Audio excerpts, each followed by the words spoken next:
We are Tailgate Talk. Welcome into the show. I'm Matt Thomas. With me, as always, we've got Kyle Mulvaney, Trent Williams, Kyle Schumann.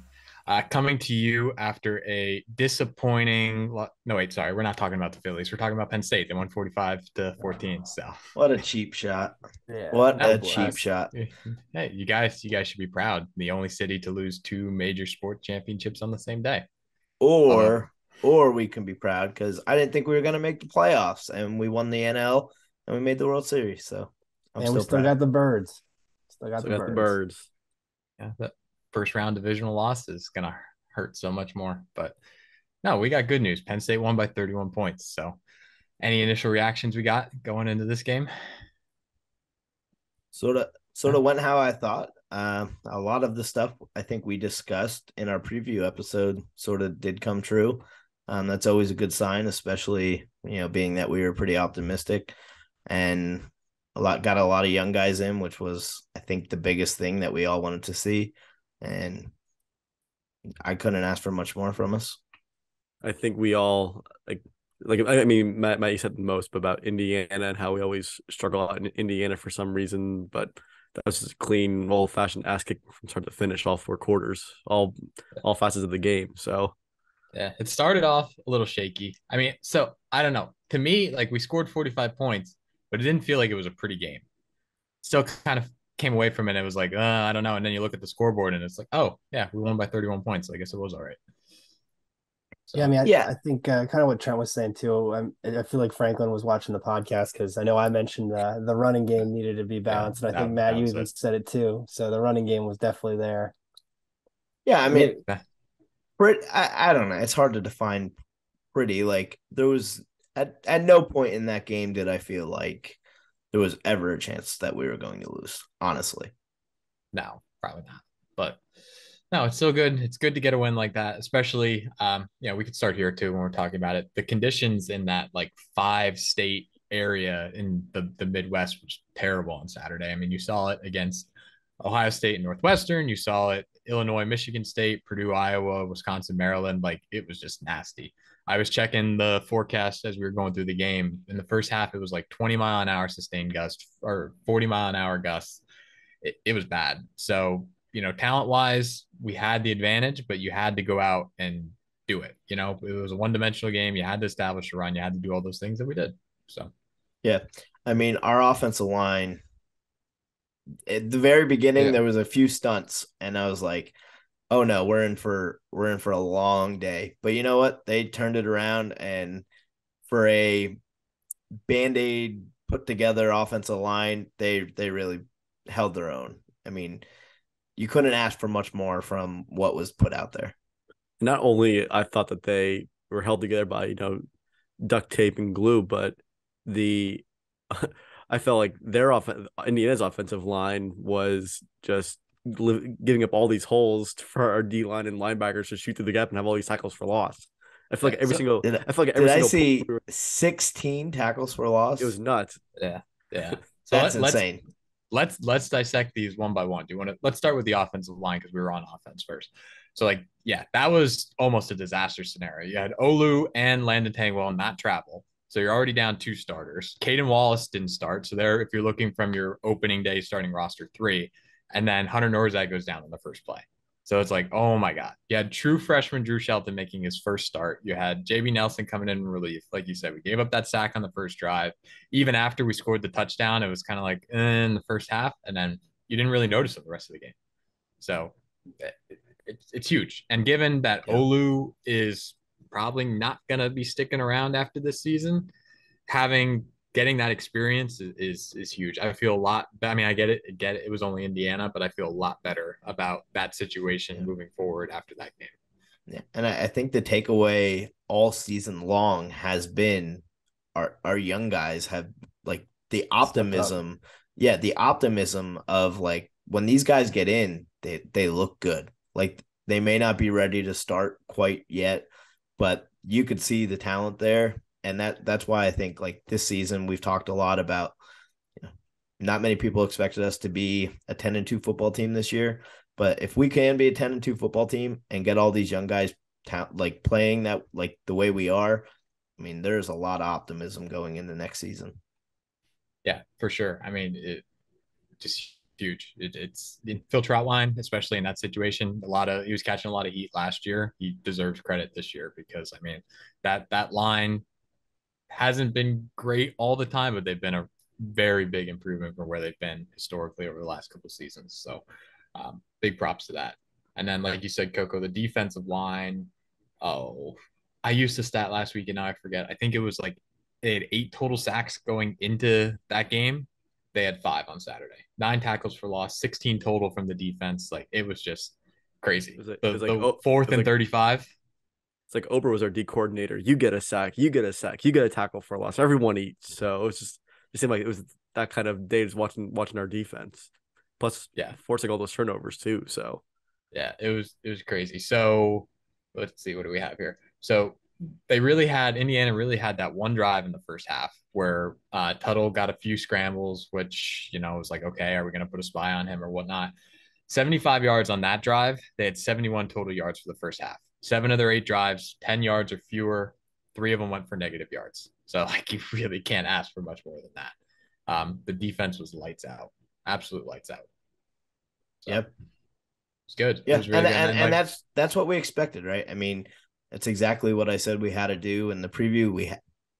Our defense should not be giving up a lot of points to Indiana, and they didn't. Our offense should be able to put up points on Indiana. They did. It's one of those games where, Indiana's a bad team, but we did everything we needed to do to beat them in a fashion that we should. Yep. Denida Sutton had that interception. Out of all the interceptions, that was my favorite one. Yeah, that was awesome. He showed the athleticism. I don't know about you, but like running down the field, he looked like he was 6 inches tall. Like he just grew 6 inches. I was like, he looked so much bigger than he normally does. I know. Honestly, hey, I mean, if the running back depth is still what it is, like put him in for a couple of downs, he might be able to make something there. So, speaking of running back, so here I want to throw this out here and see. I mean, maybe it's not that controversial anymore, but I feel like Katron Allen has now kind of solidified himself as running back one. That kind of he has this fantastic vision, especially for a freshman. Like he was hitting all these cutback lanes, and again, like on that one long that pass catch he had, he didn't have like the breakaway speed to get to the end zone, but like he still cut across the field. And he has, again, not the breakaway speed that Singleton has, but again, the guy just has crazy vision for a freshman. So this is exactly what I was going to say. How many of us preseason seen that one coming, right? I mean, it was well known preseason that Singleton was going to get a lot of playing time this year. Like that was no secret, but Katron, man, I don't think if anyone's seen him becoming RB1. Go ahead, Wayne. I was just gonna, Matt, I'm actually gonna pull one out of your book here. I was looking at this as possibly my last call question, but I'll have to come up with something different. But looking at the two running backs, Nick Singleton has 112 attempts, Katron has 108. Singleton has 680 yards rushing, Katron has 560. The long for Nick Singleton, he has a 70-yard, Katron has a 37, which we kind of were hitting at with the speed differential there potentially, but then both having 8 touchdowns too. So as kind of heavy as it seemed to be Katron Allen lately, Nick Singleton was definitely the guy earlier in the year, which I think we're all saying. He was. It's just amazing how I think close they still are for as much as it seemed to be the Katron show lately. I think some of those stats though, so Nick Singleton had some big runs, which that's what you're going to get out of Nick Singleton. And then 2 touchdowns are always tough, right? Because even this weekend, sometimes you have that workhorse that gets you all the way down the field, and the last couple of yards, the other back punches it in. And I think we've seen that this weekend with that Singleton touchdown. Like Katron sort of did all the heavy lifting down the field. But the attempts to me is what's interesting, because even the games where it seemed like one of them wasn't performing as well as the other, it seemed like every game, I think I said this before, that they were kind of, both had the same number of carries. So the coaching is definitely doing a good job of giving them each reps. I thought on Nick's touchdown, like when you're in the goal line, toss to the outside, I prefer Nick in that situation anyway, where he can go and beat the guy to the outside like he was kind of run the triple option back at Mifflin. So if it's that kind of play selection, I'd rather have Nick running the ball anyway. So. Well, go Matt. In a way, so Katron is obviously getting all the praise after this game, and deservedly so. But I think it was actually an improved performance for Singleton too. So he had 16 carries, 73 yards, but his longest run was 15 yards. So it wasn't like he just popped off a 40-yard run and then was going for like 2 or 3 yards every other carry. Like it was consistent, and that's what he needs to develop. He needs to develop that consistency like Katron has. I don't think by praising one we're degrading another. No, right? no, I think we have two really good freshman backs on our hands. It's a great problem to have. Not even a problem. It's just a great thing to have. I did have an interesting thought though with this. Do you think seeing it feels like the vision, the like Katron has just fit into the college game better sooner, it feels like. Do you think that's a factor of him playing at a high school like IMG versus Singleton playing at Governor Mifflin? Not to, put a downer on Winnie's Berks football, but we're Lancaster Lebanon, buddy. I'm not even in the Berks league. but I mean, I do think there's a difference there, right? And in preparation, playing at Governor Mifflin versus playing at an IMG academy, and I do think we see some of that this season. Well, not even just that; it's just the system. Like Coco said, an option system at Mifflin as opposed to a more college style running attack at IMG, I think has made a world of a difference for him. But at the same time with Nick, we saw early in the season with those long touchdown runs, you get him a lick on the outside, a little bit of crease on the outside, he's gone. Yeah. And that's the same with the triple option, how it was. Like if you give him a little bit of crease, he's gone.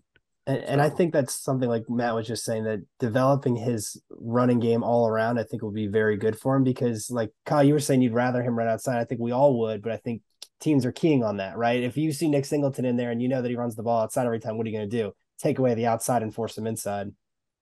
Yeah. And last thing on this, I think some of it might be like Nick Singleton set his own bar so high with a couple of those huge touchdown runs that we sort of came to expect, like every time he touches the ball, he's going to break off for one of them. It's not realistic, but I feel like that's sort of the mindset that we created for ourselves. Maybe next year. I think one more thing with the running backs before we move on. I think it was nice for me to see the gut on Tank at the end of the game. Makes us feel good that maybe all of us can play running back one day. It was just nice at the end of the game that like he's one of us. So. One day, like you're gonna go back and play. Shout out to Tank. He's got his eligibility, so he does. He can truck stick a few guys, but all right. So Drew got his first start. Not the Drew we thought we were gonna see, but we did see Drew Lar. We gotta give it at least a little bit of a discussion. So I mean, he looked good. Looked very good. Looked very good. Looked fantastic. He looked great, honestly. And again, not to rehash this, but he throws a better ball. That's not up for debate. It's never been up for debate. It's a lazy. That one in the end zone was a lazy. He's 10 times of a better thrower than Sean Clifford. There's no doubt. I know we talked about this in the group chat. It was nice seeing him go up to the line, adjust a play. I think he adjusted out of a run to a pass, whatever happened, and just seeing him step up in the pocket. And he flashed some. Again, he's not a world burner. He's not going to be an option quarterback, but he had some plays where he, pocket broke down and he scrambled for 10, 11 yards a few different times. So it's good to see that going forward. So, but again, the ball he throws is just wow. Yeah, it's just every one of them it's just gorgeous. It was those intangibles that I think I took away more than the stats too, because those are the things that we were talking about in this conversation that he has to grow on and that kind of stuff to get to that point. But I do just, not to take anything away, I do just want to mention it so it's out there. Like I said, the weather, first half, it was like 20-mile-an-hour winds, 40-mile gusts. I looked in like the third or fourth quarter when he was, throwing lasers. It was like 10-mile-an-hour winds with 20-mile-an-hour gusts. So the wind had died down a little bit. Don't think that would make a difference with it. That's because those lasers stop the wind. Probably. But then his average depth of target on his throws was 5.4 yards as opposed to Clifford's was 11.6. So a little bit different of a style attack. Not the way you would think. You'd think you want to have a Lar push it down the field. But just throwing that out there. But he looked, I mean, as good as you could hope. So I hope we get to see him again this weekend. Yeah. Mm-hmm. And with that, just because, I mean, it's been such a relevant topic, I think Franklin answered, Winnie, you brought this up. Kyle, I know you brought this up a few times. Like a lot of the people cheering for Drew Allar to come in and start just don't necessarily trust Franklin to make that decision. I think this was the first time Franklin really like dug into that a little deeper in his post-game press conference. And he mentioned that like they went through like a deep evaluation because he himself wanted to make sure, I think he said like, that he wasn't too close to the decision. So he got everyone's inputs. And according to Franklin, like everyone's on the same page. And not to say that Drew Allar obviously the stuff we watch, it's like, wow, he's remarkable. I just think the fact that all the coaches still aren't putting him in that starting position yet, it's all the stuff that we don't see as fans that is probably still developing. But in the end, I mean, I think we've seen exactly what we want to see. He comes in and looks phenomenal. Like that he is developing and he's clearly making a lot of progress practice. I think the Drew Alar we seen yesterday was a lot better than Drew Alar we seen in garbage time earlier in the season. So that's what we're looking to see. Yep. Absolutely. Any other points that we want to get on Indiana before we move on? I think I'm tapped out. No, not much else to say. All right, hearing none as expected.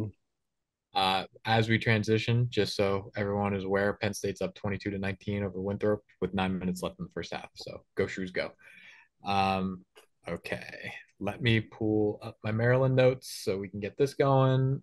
All right, so Maryland 6-3 wins over Buffalo, Charlotte, SMU, Michigan State, Indiana, Northwestern. Losses to Purdue, Michigan, and Wisconsin. They haven't played Ohio State yet. Mike Locksley is 1-2 in his 3 seasons against Penn State, and they're not ranked in any of the polls. They might have been ranked if they beat Wisconsin on Saturday, but they did not look that great. And the FPI, they are ranked 29th, and they dropped 6 spots. So they would have been in the top 25 more than likely if they won this week. So, I mean, honestly, like, I was a little bit surprised when I was going through some of the notes and stuff on here and the stats. Like, at least stat wise, these two teams are pretty comparable. Yeah. You know, they're all like offensive production is pretty much the same. Defensive production is pretty much the same. I do think there are a few areas where we can have any advantage and leverage it, but want to get your guys' thoughts on that too. Yeah. So before we dig into that, I'll say this Maryland, every year when this game's on the schedule, it starts the week of. That clip floats around social media of them refusing to shake hands at midfield. And I almost forget about it. And then every year I see it and it's like, it was just the most disrespectful thing ever. I hope that we play that thing every week. I hope it's playing in the locker room before that Maryland game every single year. Like, just keep that on reminder. Don't forget that. Low key, one of the worst fan bases in the Big Ten too. Like they're just rude. They're obnoxious. Their stadium shit too. Their stadium. They have a big mouth, but then like the second their team is half. Even when they're good, they can't show up to their own games. But like, soon as their team is somewhat mediocre, they can't get anyone in that stadium. And then when they get a good player, they just come to our team like Chop Robinson. So,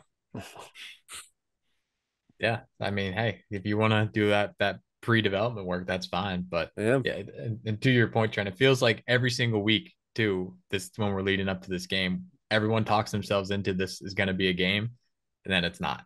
So I hope we see that same trend going into this one because it'd be good to see, you know, more of these young guys get more time. I want to see Drew up close. So let's do it. All right. Where do we want to start here? Let's start with Maryland's offense. Seems like a good place to go. So honestly, this is what I mean, the big thing with their offense is Twalia, right? I mean, he's back from injury as of last week. Didn't play all that well. Maryland didn't play all that well. He claims his injury had nothing to do with it, that he's 100%. Take that what you may. The weather, you know, wasn't the best there either. Not very favorable to quarterbacks, but he is back, which is a big difference for that team.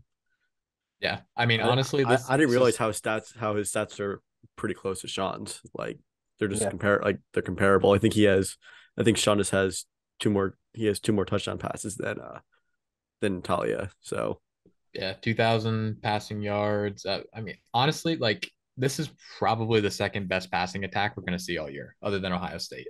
The numbers between Talia and Clifford are pretty close, but when you actually look at how he grades out in areas, like pretty good. Like honestly, normally when I'm looking at these quarterbacks and trying to, you go to all the normal stuff, like what's their average depth of target, like do they do well on long throws, do they do well on short throws, all that kind of stuff, pressure. Like he grades out well in all those areas. There's not really one spot where you could say, all right, if we can do this to him, we can be successful. And then their receivers are pretty good. 6 players that have at least 20 catches, 4 players that have over 300 receiving yards on the year. But if there is one area where I think we can get the advantage there is contested catches. They only have 2 of those receivers that have a contested catch rate above 50%. And it's the two that are on the lower end. It seems like the more passes these guys get thrown their way, the lower their contested catch ratio goes. So I think we have the defenders to hang with them. Like we showed it against Ohio State that we can hang with better talent. I don't think you can argue that. So I think we just got to trust them and do it, Yeah. No, I I was gonna say, no. It was just you said a lot there and covered a lot of different things. So I was sort of like trying to figure out which one of those things you want to, which one of those things you want to bounce off of. I wanted to get it out there. I wanted to make sure that we're all on the same page there. How does their O-line grade out overall? Better than Indiana. Let me get to. I feel like Indiana. I was gonna say, I think we could say that for like this Maryland team is definitely not a garbage football team, right? I mean, we can't. This is not a game. This is a game where like Indiana, we probably could come out sloppy. Northwestern, we probably could come out sloppy and still walk out with a victory. This isn't a game that we could do that. That they are good enough to beat us if we don't play our best football. Yeah. So to answer your question, Coach Coco, run block 62, pass block 73, and 60s average. So, and running they're not a running football team. They're like mid to lower tier of college football and running. So it's definitely going to be through the air, but I think that matches up pretty well with what we want to do on defense. So, their running back even seems to do really well in the receiving game. Also, though, I was looking. Yes, he has the third most. No, he has.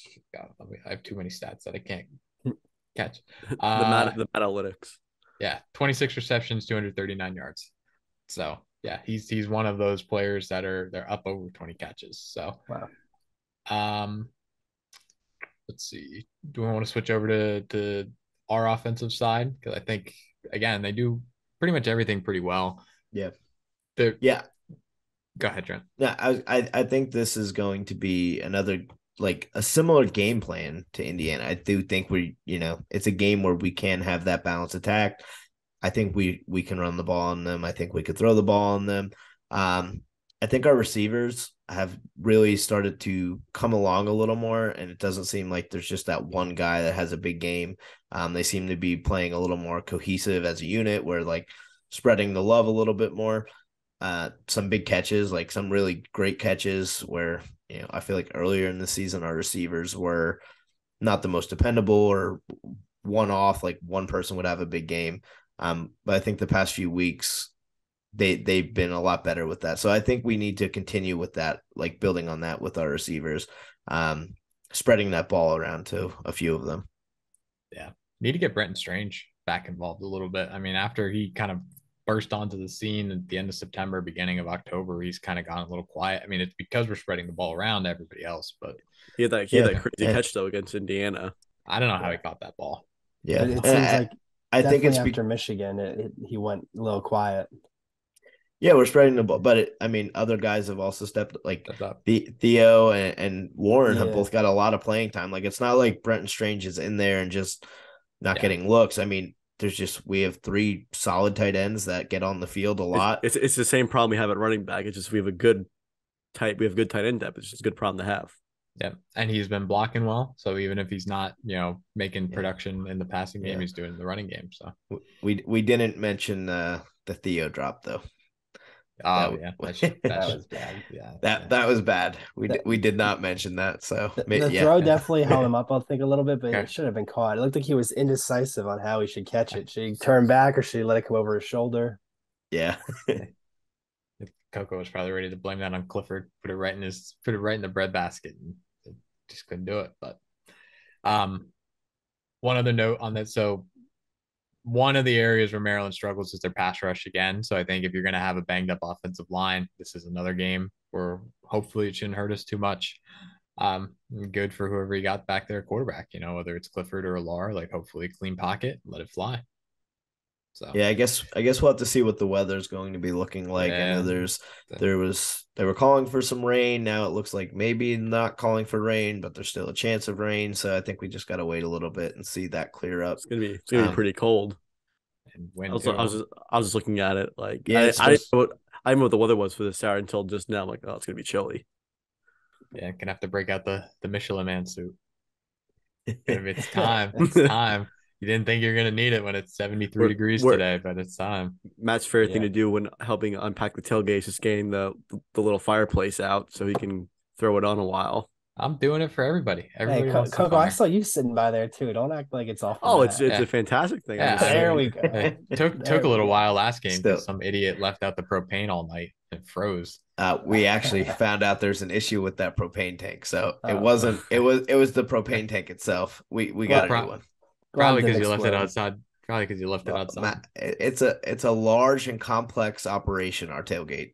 Some things just go wrong. Yeah, I could say the same thing about this podcast, but a lot. Yeah, a lot goes wrong. Yeah. All right. One last point I want to make. This is honestly where I think the game could be decided. We've kind of touched on some of these areas across some of these other games, but I think it comes back again. Third down and red zone.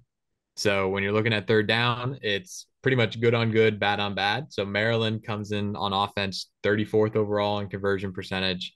Our defense is 30th. And then offensively, we're 93rd and Maryland's 110. So, which side can exceed what they've been doing so far? Anyone's guess. And then red zone, both sides are pretty good. So we're scoring in the red zone at a 91% clip. Maryland's offense is scoring at a 93% clip, and both defenses are in the 70s in terms of defensive conversion rates. So whichever side can exceed those two, stats and play a little bit better, I think is going to have a big advantage. Yeah, I still feel like over the past few years, I know we had the loss, was it 2 years ago or no, 3 years ago. I just feel like we clean shop with Maryland in a lot of these cases. I know I gave a stat in the group chat by how much we beat Maryland since Franklin's been here. It's well over like 100 some points like combined over the past since like 2014 or whatever. So I trust our defense. Like, this is not a game where like I'm truthfully not too scared of this game for a long time. And I think this game lost a lot of its luster with Maryland's loss this week and poor showing to Wisconsin. But I mean, for many weeks, probably since the Ohio State game, like, this has been the game that everyone's looking to. I don't feel at all bad about this game. Like, I really think we're going to come out and play well again. To me, I'm still, and I said this a little while ago, I'm still more concerned about that Michigan State game than I am this Maryland game. So, yeah, that's fair. And I mean, go ahead, Winnie. Oh, sorry. To me, I was just going to say that the weather definitely plays a factor in it. I think we did a good job against Indiana running the ball and everything. And I think that was something I was looking to see us come out and play a good game and get some points up on the board. I think if we only would have won by a touchdown or two, I would have felt a little bit more nervous going into Maryland. So I'm definitely feeling a little better after that. But then the weather is definitely a concern just because, and we relied heavily on the run, which is what I would expect us to do against Maryland as well. And we remember Northwestern. So hopefully the running backs have changed their ways if it does come to that.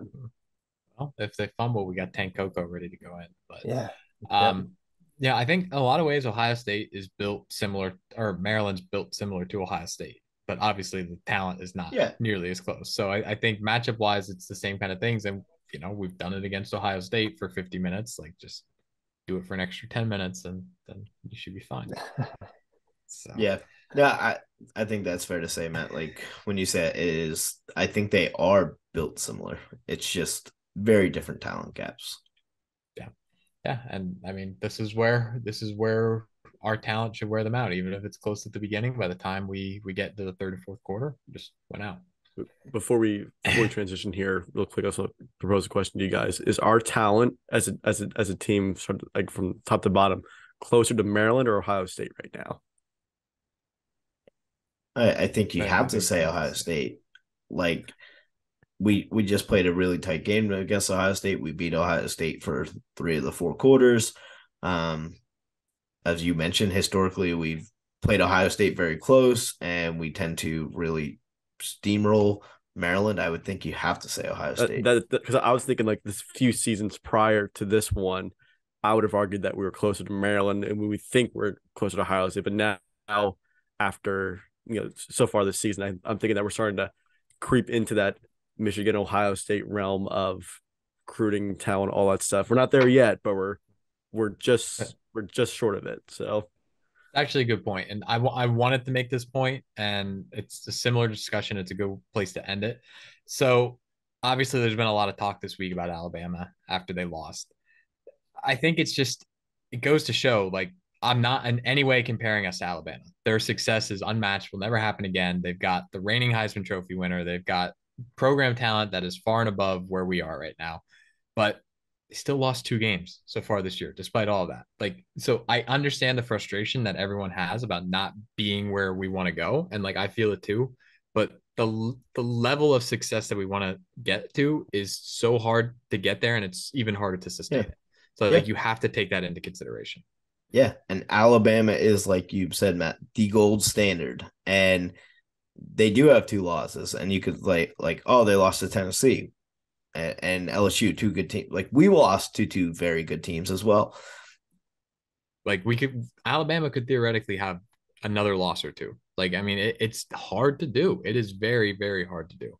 Yeah. And I think it goes on, like, every fan base is just so isolated in their own world. But like, LSU had this huge victory this weekend. So you might want to point to LSU and be like, look at LSU. They could win big games. And it's like, yeah, but they also have 2 losses. Like, there was 2 times this year where their fan base thought, oh my God, this Brian Kelly era is going to, like, if you just look at everything on a week by week basis, yeah, you could pick out any team. Like, Tennessee thought they were on top of the world. They went in and got smacked by Georgia. Like, there's always, if you just stay isolated in your own little fan base, you're never going to, like, you could compare yourself to one other team every weekend and be like, oh, I wish we were that team. But in reality, they have just as many lows as we do. And just to follow up off of that, and that's the beautiful thing with football, is that you play a team one time. It's not like we just watched the Phillies series and they had a great game 3, and then the rest of the series it just went to crap. It's just, if you play one game, it's like, you never know, right? You could be your day, might not be your day. Yeah. And when you look at it in terms of only one fan base, it feels like these things take forever. But when you think about it, like, 5 years ago, everyone was like, Alabama and Clemson are just going to run away with college football forever. And now maybe they're not anymore. Like, it can change so fast. All you need is just one little spark. So, or you need like one more half of a fourth quarter. 10 more minutes. 10 more minutes. That's all you need. Yeah. But all right, let's get into the brainworm stuff before we do that. 44-30 with a minute left in the first half. So, all right. I did some trying to figure out how we could possibly get into the New Year's Six. There's a lot of conversation going around that since LSU lost, that kind of ruins our shot. I'm not so sure. Maybe I don't really know. So, this, on a tangent, starting this podcast made me realize how some of these things that you take for granted as like a fan, that'd be so easy to find. It's like hard. We talked about it the last week or 2, where the ESPN stats are hard to navigate. Like, you would think that just finding the tie-ins for these New Year's Six would be so easy. Like, nope. Went to like 7 sites, got like 5 different answers.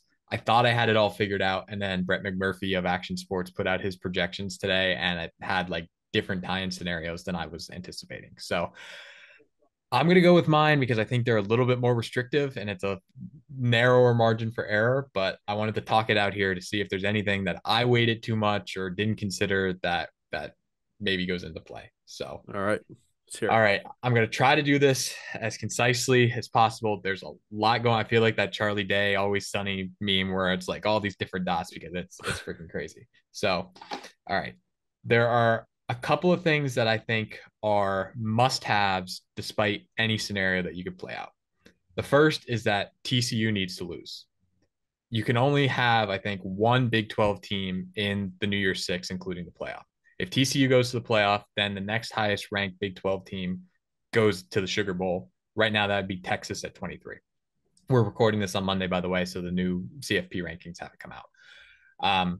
So I think if they need to drop a game and even if they win the Big 12, go to the Sugar Bowl and keep them out of the playoff. That's a must have. The second, I think, is Clemson needs to win the ACC. Now that might be debatable, especially if they don't lose another game, because does a one-loss Clemson make a run for the playoff? I don't think so. I think I the don't bigger think so. concern, I think the bigger concern is if like they lose to North Carolina in the ACC championship game, do you make the argument of two ACC teams getting in the top 12? Like, I don't know. I don't want to take that into consideration. So that's I'm saying is a must have. Two are a couple more things that I think are nice to have. I think there are paths without him, but it makes it a lot cleaner if they happen. Georgia wins out and wins the SEC. The SEC makes this whole thing all freaking muddy because there's 25 of them in the top 10. So you got to remove the two-loss conference champion discussion from the playoff, everything. Just have Georgia win out nice and clean. I think Bama needs to win out. Again, can you make the argument that a three-loss Bama should be ranked above Penn State? Probably not, but they're Bama, so they probably get the nod. So I think just have them win 2 games or lose only 2 games and just take that out of discussion. And then I think Ohio State and Michigan both need to be undefeated when they play. I think that's going to happen, but just putting it out there. So those are the conditions to set up the scenarios. The easiest, clearest path is the Rose Bowl. If Ohio State and Michigan play close, I think closer than Tennessee versus Georgia, and whoever wins that game wins the Big Ten, and you can get the loser into the playoff, then we're going to be the next highest ranked Big Ten team, and we go to the Rose Bowl no matter what. With Illinois losing on Saturday, that's pretty much a granite, and that's as complicated as it gets. And that's honestly probably the most likely scenario. The at-large scenario is where it gets a little bit more confusing. And that's where some of this goes down to what bowl games actually have these at-large tie-ins versus conference tie-ins. I think the Orange Bowl has a tie-in where it's SEC, the highest ranked SEC Big Ten tie-in after the Sugar Bowl and the Rose Bowl get their pick. But if that's an at-large, then I think it makes this even simpler. But anyway, so again, you have all those things play out. You have that I mentioned at the very beginning. And then the Pac-12 gets freaking crazy. So right now, above us in the rankings in the Pac-12, you've got 1-loss Oregon, 1-loss UCLA, 1-loss USC, and 2-loss Utah. They all kind of play each other. So Oregon and Utah play next week. That same weekend, you've got USC, UCLA. The winner of those two teams or those 2 games will play each other in the Pac-12 championship because they're not doing that north-south stuff anymore. So I think the easiest way to make this happen is if there's a 1-loss Pac-12 champ that makes the playoff. And then you have the runner-up of that game with 2 losses, presumably going to the Rose Bowl. And then kind of negate that at-large discussion. The chaos scenario is if you have a 2-loss Pac-12 champ and then only one of them goes to the Rose Bowl. But I think the one-loss champ that goes to the playoff is the cleanest. So that's what I'm going with. Then I think you don't even need to have. Well, obviously I told you this is crazy. Like I told you it's Coco hasn't blinked. I told you this is crazy. I'm trying to get it all, soak it all in because Matt obviously spent a lot of time doing this, and he's supposed to pull the rest of his hair out right now. I think it's freaking nuts. So if you have that happen, so then you have Georgia going to the playoff as an undefeated SEC champ. This all started because LSU beat Alabama. Yep. It just started like a little chain reaction. Yep. And I mean, again, so we're doing this before the next CFP rankings come out. How they slot them and then what happens could throw all this out of whack. I was going to say my favorite part about this is that literally after the games this weekend, you could redo this whole thing and it can be very different. Yeah. I mean, I don't see a scenario playing out other than like, TCU winning or whatever that makes our chances worse. Like I don't see a crazy upset scenario that hurts our chances. So that's why I think it'll help us and help our viewers, Matt. If Matt comes out with something that says, "Hey, Penn State fans, here are your rooting interests this week. Go enjoy the games." Yes. So, here's where I think that, like you mentioned, Matt, I think it gets so complicated with the tie-ins like that. But just excluding that stuff, like looking at things big picture, you mentioned a 3-loss Alabama team getting the nod over like Penn State in terms of college football playoff rankings. You're probably right because it's the college football playoff committee. We've learned they're not fans of us, and they're not fans of us. We've learned that.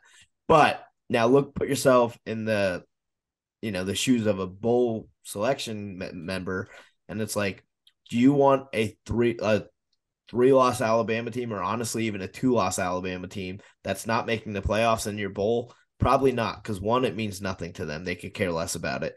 And two, half their players probably aren't even going to be playing because the game does mean nothing to them.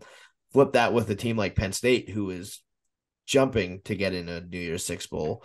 And then two, probably don't have that many players sit out for it. So, and then, you look at fan bases and revenue streams and all that correlate to those two things.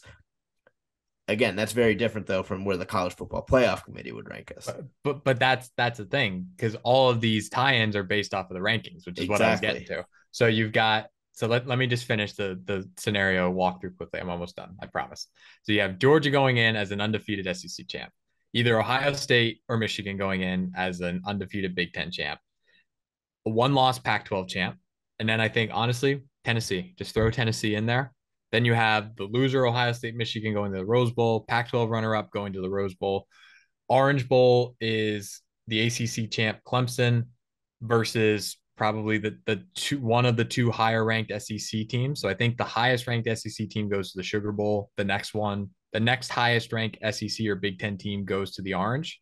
So if you're assuming that the highest ranked SEC goes to Sugar against TCU, Bama would probably still be above us. They go to the Orange Bowl against Clemson. And then we would have the group of 5 team, which right now is Tulane, could be UCF, could be Cincinnati, against an at-large, where I think it comes down to us, like a 2-loss Ole Miss, a 2-loss Pac-12 team. And out of all those, we would be the only one finishing the season on like a 4-0 winning streak. So we might have the upper hand there. So we, like you said, we need Alabama to win out, and they play Ole Miss this week. So yes, so that's where all this stuff gets crazy. So I had it in a spreadsheet. So Alabama plays Ole Miss this week. TCU plays Texas this week. I ran through the Pac-12 games the following week. Oregon still has to play Oregon State too. That's ranked. USC still has to play Notre Dame. Like there's going to be a lot of stuff that happens in these next couple of weeks. But I think it's still in the running, but we could also be a top 10 team that doesn't go to a New Year's Six just because of how some of these other teams ranked ahead of us are. So we're penciled in for the Citrus Bowl at least. Yeah. I feel like we always go to the Citrus Bowl. Yeah, and that's the discussion with the at-large. So do you want to be a top 10 team that's playing a group of 5 team in the Cotton Bowl and has a chance to potentially lose an embarrassing loss? Or do you want to be a top 10 team that goes to the Citrus Bowl and plays an SEC team and has a better chance of winning? I think that's a realistic question to ask too. So yeah. That was that's a lot to just say we don't know. Yeah. Well, I did my best to try to sort it out for you. Yeah, it is interesting. Stay tuned for all of Matt's viewer games. Don't slap me in to have to do this every week. Oh my God, that took so long. We're gonna actually ask you to build a graphic. Think about it, it'll get easier. It'll get easier after every week. Hopefully everything's plays out. Or each week the path should get a little more clear. Yeah, I mean, and especially after something crazy happens this week, like Georgia loses or something weird happens, and especially after next week, like after those Pac-12 games clear up, you should have a pretty good idea where we are. So, yeah. All right, I'm off on my tangent. Let's do pick your plate. All right, let me get this stuff up here. How did we do last week, Coco? Last week, so I also lumped in Maryland over 5.5 wins. They actually went over 5.5. Not last week before. I forgot to include that in. So that's including our weekly totals for this week. So I went 5-2. Trent went 2-5. Matt went 5-2, and Winnie went 3-4. So that brings our season totals. Let me pull up that chart here. I'm at 33, 25-2. Trent's at 29, 29-2. Matt's at 32, 26-2, and Winnie tied for me at first with 33, 25-2. And again, as a podcast, 127, 105-8. So that's still really good as a podcast. Yeah, again, we're not professionals here, so we'll get speak for yourself. Yeah. Hey, Winnie, you have the best records here. I think the only non-professional here is Trent. He's the only one not above 500. Anything that's in your bets. I do pretty well on my own. Well, I'll get a stat about our Coco specials for next week. So I don't mean those. I just mean you pick a lot of games I wouldn't pick myself, especially over unders. I don't touch over unders. Well, that sounds like you an guys excuse. For the low hanging fruit, Let's get into these games a while. I had a good weekend, Kyle. Even though the Phillies didn't win, my hedge did. So, well, yeah, your hedge was going to win either way. Either you're going to win your hedge or you win the World Series. I still had a good weekend, and I threw an additional hedge in there of the Astros game 6 there at plus 220. So that hit as well. Well, good. Maybe they'll help you out of your 29 and 29 hole here, wherever you got right now. Yeah, I'm definitely up on college football for the year. Like I said, really, just not in your pick your play segment. Really shows it. So we'll go our game for this week, Maryland at Penn State. We're fair by 12 points. We'll get into score predictions here. Might want to lead us off. Sure. I got 37-23 Penn State winning. Hedging a little bit on the weather just to see. So that's beats the minus 12, and that's over 57. Okay, so we got the over there. Got us there. Winnie, what do you got? I'm gonna go with clear weather. I think if it does rain, it's gonna be a little bit different. But I'm at Penn State covering. I'm gonna go with 38-23. Spends more time in analyzing the weather than he does the game. Trent, someone's got to. I'm gonna take Penn State to cover. I'm not scared of this game. Do you want to give your over under while you're at it? That's at yeah, I'll take the under. I'll take the under. I got us winning 35-10, so definitely covering, and but we're gonna go under the 57 there. One of the games that Matt hit at earlier, the Alabama Ole Miss game. Alabama's going to Ole Miss. They're fair by 12.5 after coming off a loss at LSU. Winnie, what do you got for that one? I'm gonna go with Ole Miss. Ole Miss. I think they haven't had a lot of chatter about them this year, and I think Alabama might be on the ropes. I don't know. Yeah, we don't say that much. Alabama on the ropes. They're mortal this year. Trent, what do you got for that one? Yeah, I mean it's hard to pick against Alabama because historically you're told not to, but they just don't seem to be the same Alabama of old. So I'm gonna go with them to not cover. Ole Miss. All right. Matt? Yep. I haven't seen the Bama bounce back game yet, so I think they still win, but I got Ole Miss covering too. Yeah, I'm also going to take Ole Miss. It's just something about this Alabama team that just they're looking just very vulnerable, and I feel like this looks like they all just gave up against. They'll come out and win. They'll come out and win by 40. Yeah, that's the only thing. It's the Saban revenge game.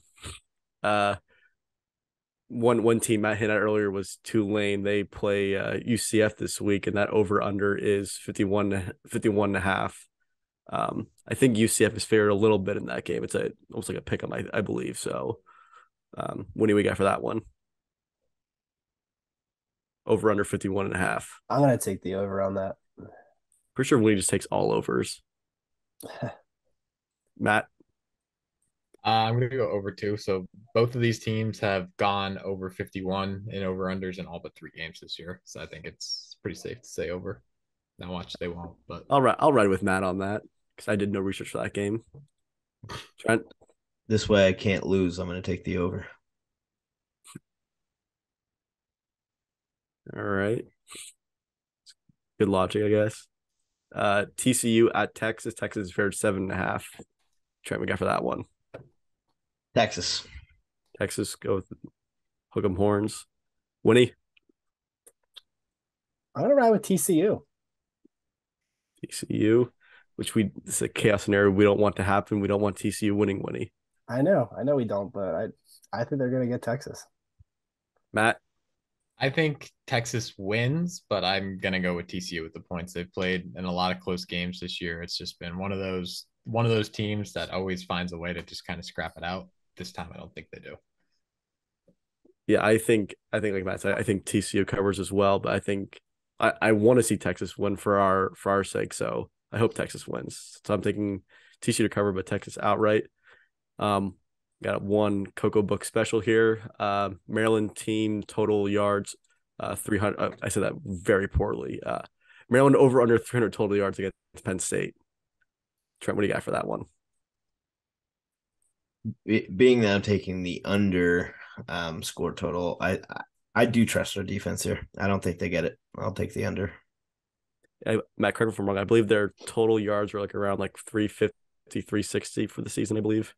Yeah, let me get to it. That's one of the guys I'm trying to asking them to hold you guys below 60 yards below their team average, whatever it is. Yeah, I mean, I think honestly, like if you look at their rushing and passing splits, like you can hold them pretty well under their average and still get to 300. So I think I'm gonna go over here.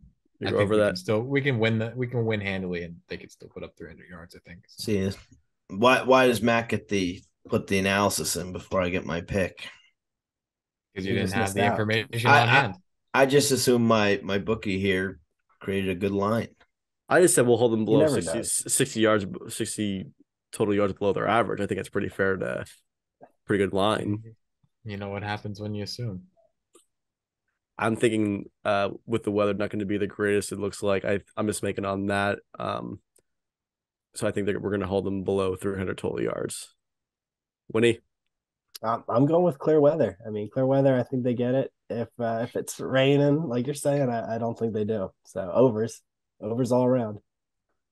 All right.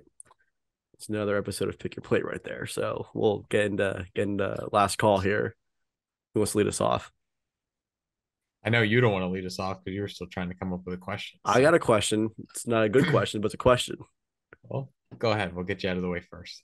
This is definitely I didn't think of a question, but from our times up in State College, what's your favorite bar and restaurant? Who wants to go first? Going with the staple, corner room.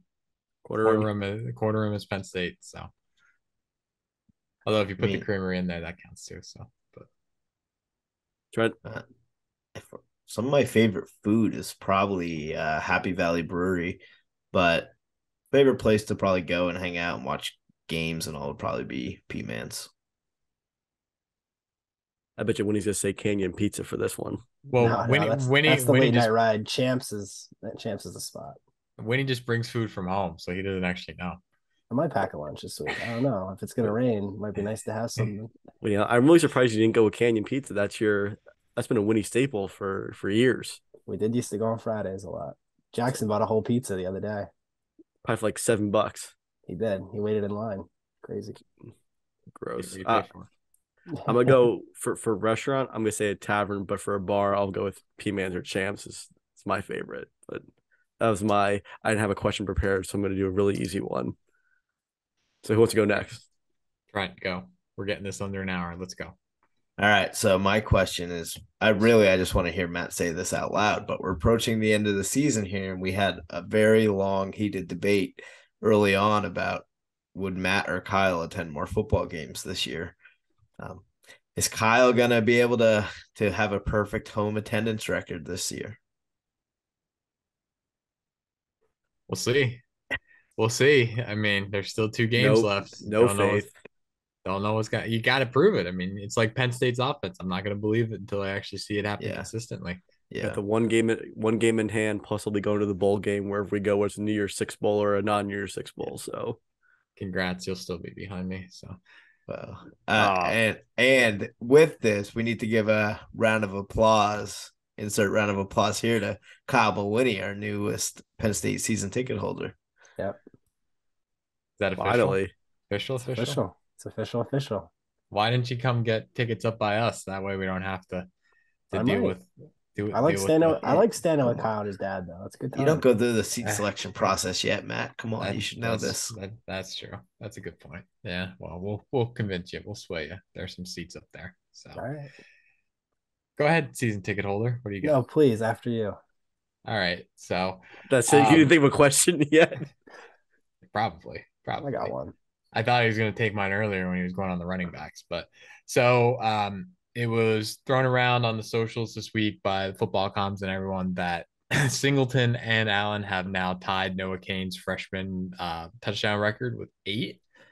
My question is, who breaks that record first? I think they're both going to break the record. So really the question is, who do you think is going to score first this weekend? I think is probably the best way to put it.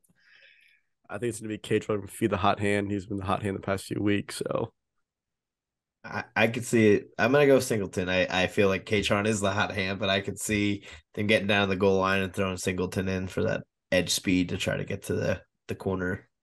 I think you'll see Allen get the start, but I think they'll do a toss to Singleton and he's going to rip one for 40, 50 yards. I'll balance it out. I'll say Allen. I think he might surprise us a little bit, break off a longer run. So he'll break it off. He just won't get to the end. That's a good point. Maybe we'll throw a curveball and throw a Tank in there for a goal line package. Well, he's not a freshman, so that's all right. Not in consideration. I just want to see Tank in. Winnie. All right. So my initial question was about the running backs. As we talked about the college football playoff a little bit, who do you guys have? I know there's a scenario for us, obviously, and everything, but if you had to kind of pick your four today, who's the top four? I'm gonna go Georgia 1, Michigan 2. I still think Tennessee's 3, and then Ohio State 4. I think that'd be my 4. Yeah, it's honestly the way it shakes out right now. I would probably be 2 Big Ten, 2 SEC teams. You know, I think just based on what I think is going to happen the rest of the way. Georgia, Ohio State, Michigan, Tennessee. If TCU wins out though, they deserve to be in. Yeah, I don't think any of the Pac-12 teams are any of the 4 best teams. Like they all have one loss. They're all vulnerable. I don't think there's any talent there compared to the SEC and Big Ten. So yeah. Oregon just had to keep that game close to start the year and probably be a much different story, but that blowout like that doesn't vibe well for them. As far as my 4, I'm probably pretty similar to Matt there, but I don't know. Tennessee and Bay. I know, but I could see Tennessee losing to South Carolina in an upset. That's on the radar. Because besides that, I think they have Missouri and Vanderbilt. So those are two easy wins. But South Carolina, you never know what might come up there. Vanderbilt knocking them off would be the funniest thing I've ever seen in my life.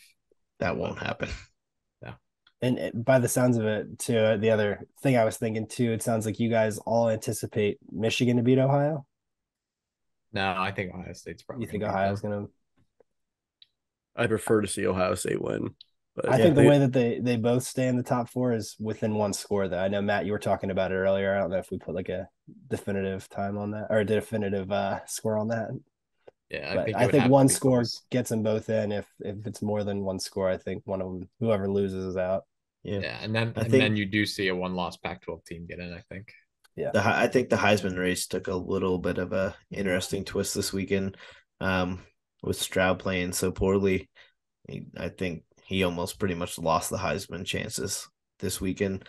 But then Hooker didn't look too great for Tennessee either, so he didn't solidify himself. So Drake May, all the way. That's going to be Drew Lar next year taking over the mantle. So. All right, I think we did it. We're going to wrap it up. We're going to get under an hour. We're going to finally do it. 51-32 Penn State starting the second half. Let's go finish that one out. So stay around for all of our New Year's 6 mutterings, and we try to untangle this web over the coming weeks. And until next time, we are Tailgate Talk.